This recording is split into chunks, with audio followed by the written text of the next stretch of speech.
Hey guys, and welcome to the first episode of the Mad Cow Show, and I'm your host, Harrison. Today, I'm going to review some games for you guys. But let's first start off with this. This is Fur Fighters Viggo's Revenge for the PlayStation 2. It was released on June 7, 2001, and while it wasn't praised when it first came out, the people who played it back then kept it in their minds as a classic that had a great single player and multiplayer part. Fur Fighters? Wasn't that a Dreamcast game? Well, yeah. This could lead to some discrepancies, because when people see Viggo's Revenge, they automatically think it's a sequel, but it's actually not. It's really just a remake of the game that came out for the Dreamcast, but with better cartoon graphics. Look at my finger, it's going through his head, oh yeah, look at that, yeah, oh whatever, let's just start this game already. So Fur Fighters is essentially a third-person shooter with elements from a platformer and adventure game. The story involves a group of animals, or fur fighters, who live in a village. Everything seems peaceful until one day, Viggo decides to invade and steal their children. At this point, the purpose of the game seems obvious. Find all of the children. Greetings, fur fighters. As you have discovered by now, I, General Viggo, prospective ruler of the globe, merciless leader of the blah blah blah, destroyer of cities, blah blah, have abducted your families. Make no attempt to interfere with my plans, or the consequences for them will be dire. I mean it this time. Yours, etc., General Viggo. Well, to hell with that. We are going to find our families and we're going to teach that damn cat not to mess with us. This may seem easy, but that's not the case. There are 6 characters who all have their own special abilities, but they can only rescue their own child. This means if I play as Rufus the dog, I can't rescue Rico the penguin's child. But there's one problem that many people have criticized this game about, and that being the controls. They're extraordinarily awkward. Use triangle, square, circle, and X to move in a straight, reverse, or left and right motion, and the left joystick is used for turning. I really have no idea what they were thinking, but luckily there are many other controller options to choose from. Now let's get back to the children. You mostly need to explore the stages of the game, such as New Quack City, to find them. But one easy way to find them is by ear. They usually cry out the same repeated sound, so that helps telling you whether or not you're close. This comes in handy, because usually wherever a child is near, you can change to a respectable character and use his or her special abilities to find it.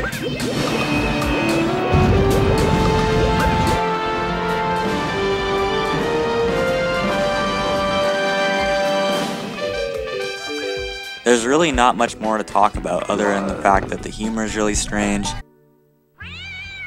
and that the split-screen multiplayer is really fun, but it's only your traditional deathmatch. But right now, let's review this. This is Need for Speed Hot Pursuit 2 for the PS2.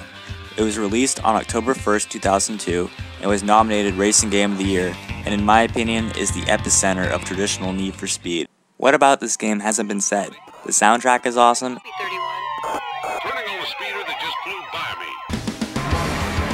and the cop chases never get old. But allow me to go into detail.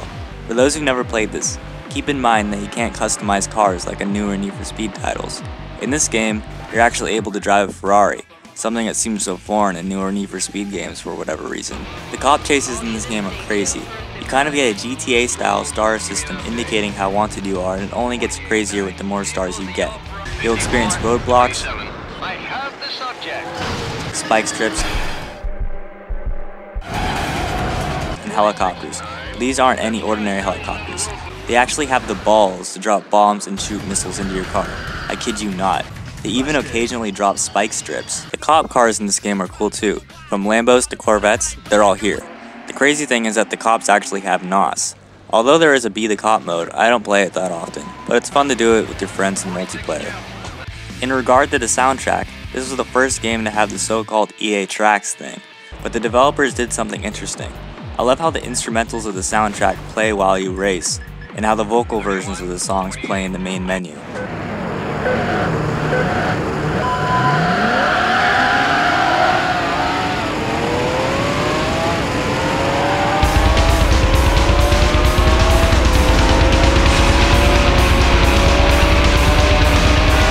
The sound in this game is also incredible. Crashing into an object at crazy speeds gives you this super loud tire squeal.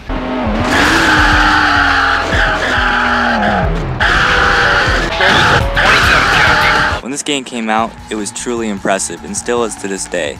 But my major gripe with it is how they released it to multiple consoles in such a strange way. Literally, the PlayStation 2 version and all the other platforms that the game was released for, such as the PC, GameCube, and Xbox, play and feel completely different. Let me show you with footage from the PS2 and PC version side by side.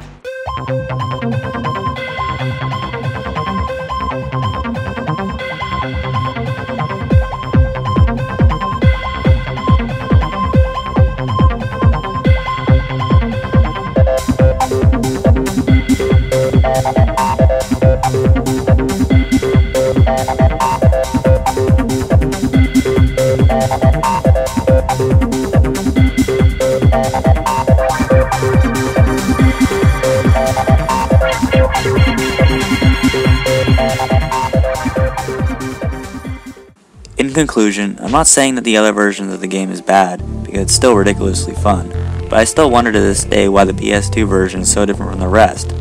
By the way guys, thanks for watching, and look out for episode 2.